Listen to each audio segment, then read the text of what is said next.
नमस्कार, बहुत स्वागत है आप सभी का इंडिया न्यूज में। मैं हूं आपके साथ अपूर्वा। वक्त है फटाफट का। यूपी के वाराणसी दौरे पर रहेंगे सीएम शिवराज। सीएम कई विधानसभा क्षेत्रों का करेंगे दौरा, चुनावी जनसभा को करेंगे संबोधित। बीजेपी प्रत्याशी के पक्ष में करेंगे चुनाव प्रचार।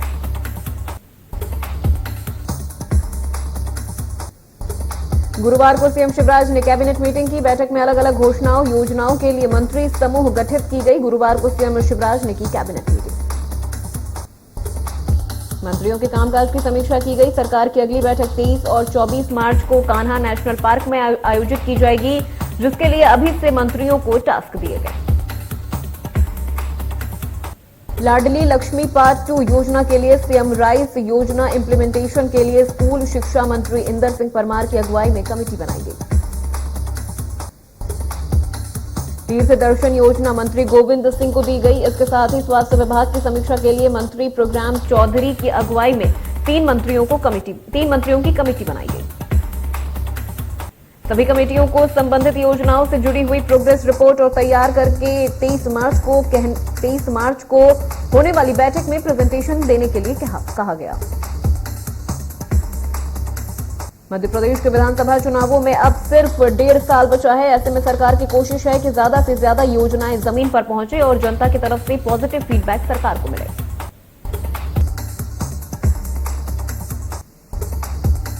यूपी के वाराणसी दौरे पर सीएम भूपेश बघेल। सीएम आज काशी विश्वनाथ का करेंगे दर्शन। फूलपुर मार्केट में चुनावी जनसभा को करेंगे संबोधित। पिंडरा विधानसभा में करेंगे चुनावी सभा।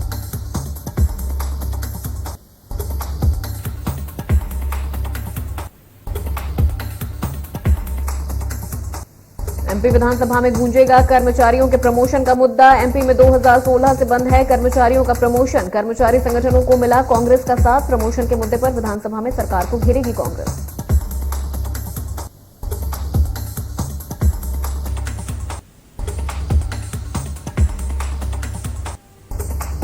आज रिटायर होंगे मध्य प्रदेश के डीजीपी सुधीर सक्सेना होंगे मध्य प्रदेश के नए डीजीपी।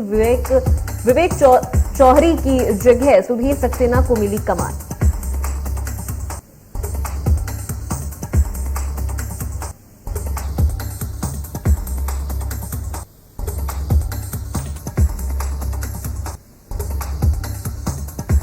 विदिशा दौरे पर रहेंगे गृह मंत्री नरोत्तम मिश्रा। स्थानीय कार्यक्रम में होंगे शामिल। बीजेपी नेता और कार्यकर्ता रहेंगे मौजूद।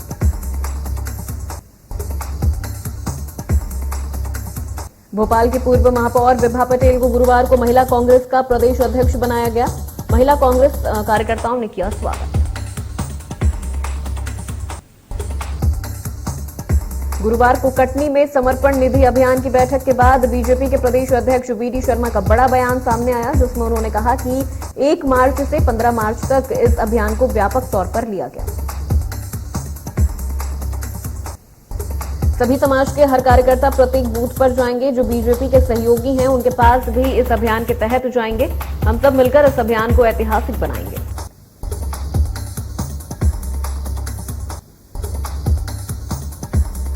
महासमुंद जिले में वन विभाग ने अनोखी पहल करते हुए मोर चिरैया नाम से एक कार्यशाला का आयोजन किया। इसमें कलेक्टर नीलेश क्षीरसागर, एसपी विवेक शुक्ला, जिला पंचायत सीईओ एस आलोक के साथ बीएड और नर्सिंग कॉलेज के छात्र छात्राओं ने भाग लिया।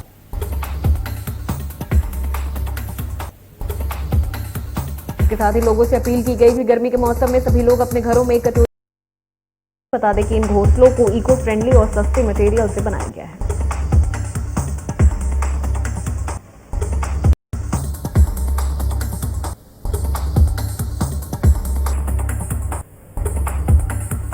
एमपी के सीएम शिवराज सिंह चौहान प्रदेश में रोजगार के अवसर पैदा करने और इकोनॉमी को बेहतर बनाने के काम कर रहे हैं। सीएम ने बड़ा दावा करते हुए कहा कि मध्य प्रदेश $5 ट्रिलियन की इकोनॉमी बनाने में देश को बेहतर योगदान देगा।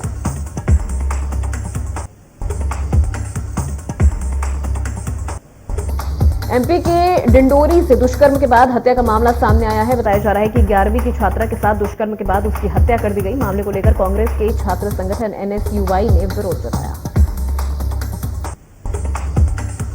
छात्रा को श्रद्धांजलि अर्पित कर नगर के रानी अवंतीबाई चौराहे से कैंडल मार्च निकालकर एनएसयूआई कार्यकर्ताओं ने शोक जताया। छात्रा की आत्मा की शांति के लिए 2 मिनट का मौन रखा। कांग्रेस ने पीड़ित परिवार को न्याय दिलाने का भरोसा जताया और आरोपी के खिलाफ सख्त कार्रवाई की मांग की है।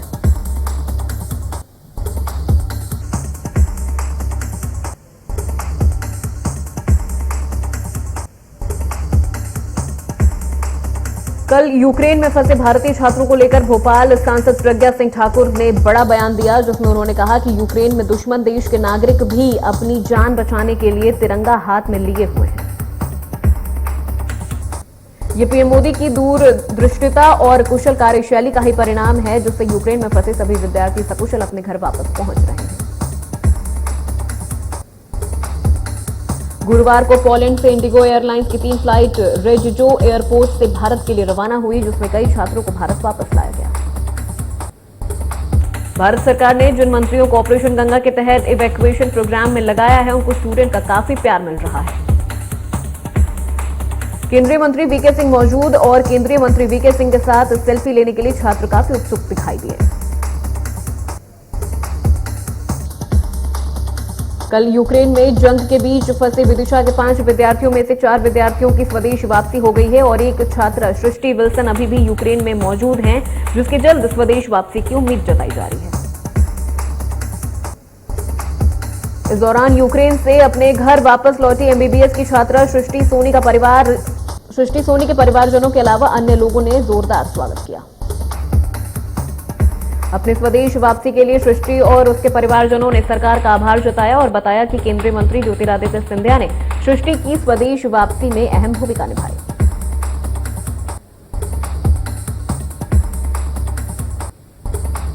गुरुवार को यूक्रेन के टेर्नोपिल में मेडिकल की पढ़ाई कर रही छात्रा युक्ति इंदौर पहुंची। युक्ति ने बताया कि वह यूक्रेन की बॉर्डर बड़ी मुश्किल से क्रॉस करके रोमानिया पहुंची,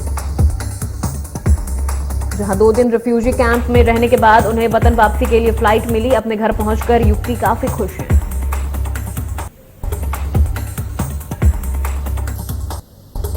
कल जबलपुर हाईकोर्ट ने एक मामले की सुनवाई करते हुए भोपाल के नानके चौराहे पर लगी पूर्व मुख्यमंत्री अर्जुन सिंह की मूर्ति हटाने के आदेश दिए।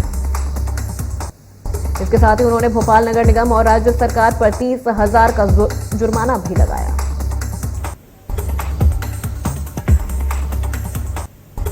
कोर्ट ने साल 2013 के बाद सार्वजनिक स्थानों और चौराहों पर लगी सभी मूर्तियों के हटाने के आदेश दिए थे।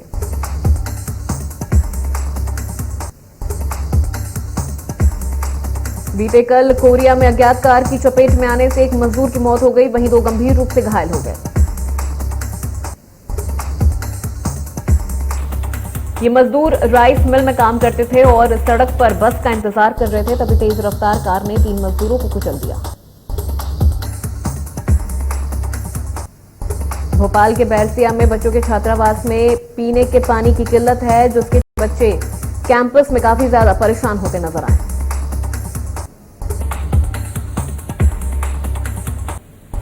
बच्चों और पालकों का कहना है कि टीचर रोज रात को शराब पीकर बच्चों को मारते हैं। वहीं एसडीएम ने कहा कि हम इस मामले की जांच कर रहे हैं। नाबालिग से दुष्कर्म के मामले में आरोपी को 20 साल की सजा सुनाई गई। नाबालिग के लापता होने पर परिजनों ने पुलिस थाने में रिपोर्ट दर्ज कराई थी। पुलिस ने नाबालिग को हिरासत में लिया। नाबालिग ने बताया कि गांव का ही युवक उसे शादी का झांसा देकर ले गया था। गुरु को अभिरक्षा से हद खोलकर फरार हुए आर्म्स एक्ट के मामले में पुलिस ने आरोपी को गिरफ्तार किया था। कोर्ट में पेश करने से पहले मौदहापारा थाने से हथकड़ी खोलकर आरोपी फरार हो गया था।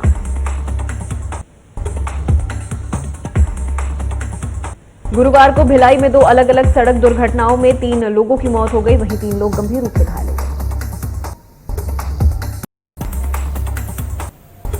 पहली घटना में स्कॉर्पियो और 2 मोटरसाइकिल के बीच जबरदस्त भिड़ंत में एक युवक की मौत हो गई, वहीं दूसरी घटना में डंपर की चपेट में आने से स्कूटी सवार मां बेटे की मौत हो गई। मृतकों की मौत के बाद पुलिस ने वाहन चालकों के खिलाफ मामला दर्ज कर जांच शुरू की। वाहन चालकों के खिलाफ जांच जारी है। छत्तीसगढ़ सरकार के निर्देश पर बालोद जिला प्रशासन द्वारा क्षेत्र में नवाचार किया जा रहा है। यहां पर 12वीं बोर्ड की परीक्षाएं शुरू हो गई, जिसके बाद अब विद्यालयों से लिस्ट मांगी जा रही है, जिसमें 85% से अधिक अंक लाने वाले छात्रों को शासन की ओर से मुफ्त में नीट और जेई की कोचिंग क्लास दी जाएगी।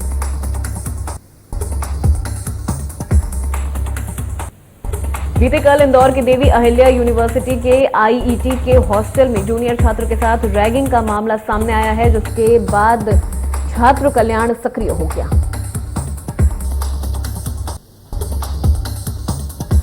विभाग ने सभी 6 उड़नदस्तों को फिर बहाल कर दिया है, जो हॉस्टलों में रैगिंग और अन्य समस्याओं के समाधान के लिए बनाए गए। लेकिन सबसे पहले सवाल ये उठता है कि आखिर विश्वविद्यालय प्रशासन किसी भी घटना से पहले सजग क्यों नहीं होता? उड़नदस्तों को फिर क्यों बहाल कर दिया गया? गुरुवार को छिंदवाड़ा में 4 दिन से लापता एक महिला का शव कुएं से निकाला गया, जिसे लेकर प्रशासन लगातार मुस्तैद है। प्रशासन ये कार्रवाई मजिस्ट्रियल परमिशन लेकर कर रहा है। कुछ दिनों पहले महिला की गुमशुदगी की रिपोर्ट दर्ज करवाई गई थी। बीते कल रायसेन में एक तेज रफ्तार कार ने बाइक सवार को कुचल दिया, जिसमें एक की मौत हो गई जबकि दूसरा गंभीर रूप से घायल हो गया। वहीं घटना की सूचना पर पहुंची पुलिस ने शव को जब्त कर लिया है और घायल को जिला अस्पताल में भर्ती कराया गया है, जहां घायल शख्स का इलाज जारी है। बीते कल इंदौर के परदेशीपुरा थाना क्षेत्र के सर्वहारा नगर में एक छात्रा की मौत हो गई, जिसे पेट में दर्द होने के कारण एमवाई हॉस्पिटल में भर्ती करवाया गया था। खबर की सूचना मिलने पर पुलिस ने मामले को दर्ज कर लिया। घटना की जांच में जुटी पुलिस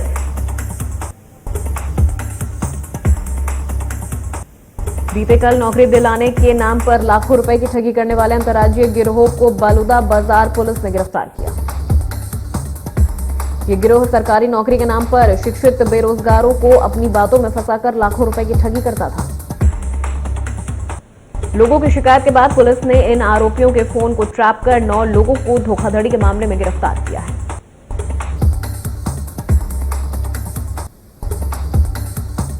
गुरुवार को बेमेतरा के चंदनू चौकी क्षेत्र में पत्नी की हत्या के मामले में दोषी पति को न्यायालय ने आजीवन कारावास की सजा सुनाई। पत्नी पर चरित्र शंका के चलते वाद विवाद हुआ था, जिसके बाद पति ने सिर पर धारदार हथियार से हमला कर दिया था। गंभीर चोट आने से महिला की मौत हो गई थी। मामले में दोषी पति को आजीवन कारावास की सजा सुनाई गई। बीते कल ग्वालियर शहर की महाराजपुर पुलिस ने युवक की तलाश शुरू कर दी है, जो टैक्सी के किराए को लेकर हुए विवाद में ट्रैवल संचालक को धमकाने पहुंचा था। इस युवक का तमंचे के साथ गुरुवार को वीडियो वायरल हुआ। ये वायरल वीडियो पुलिस के अफसरों के पास भी पहुंचा।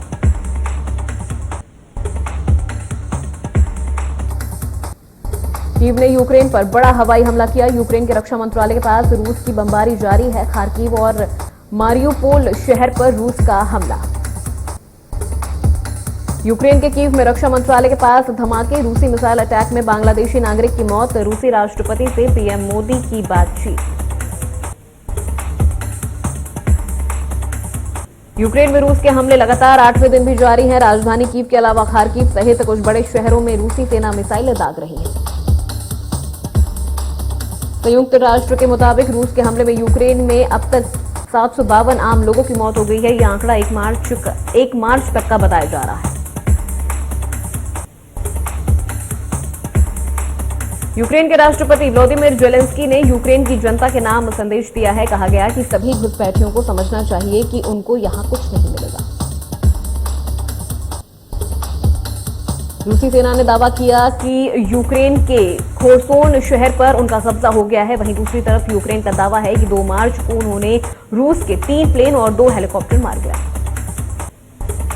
रूसी सरकार के प्रवक्ता दिमित्री पेस्कोव ने कहा कि यूक्रेन से बातचीत के लिए हमारा डेलीगेशन बुधवार दोपहर से बेलारूस में मौजूद है, लेकिन यूक्रेन का दल अब तक यहां नहीं पहुंचा। उन्होंने कहा कि हम उनका इंतजार कर रहे हैं। उम्मीद है कि वो जल्द यहां पहुंचेंगे। हालांकि तय हुआ था कि बातचीत बेलारूस में न होकर पोलैंड में होगी, लेकिन रूस का डेलीगेशन बेलारूस में मौजूद है। प्रधानमंत्री नरेंद्र मोदी ने आज वाराणसी में यूक्रेन से लौटे छात्रों से बातचीत की। छात्रों ने उनसे अपने अनुभव साझा किए।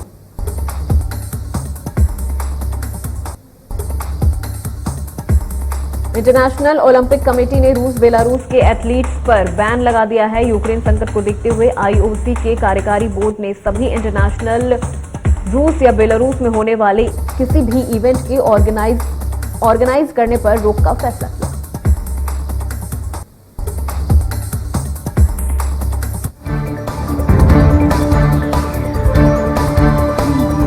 मध्य प्रदेश, छत्तीसगढ़ की हर खबर सीधे आपके मोबाइल फोन पर। अभी सब्सक्राइब करें हमारा चैनल और पाएं पल पल की खबर।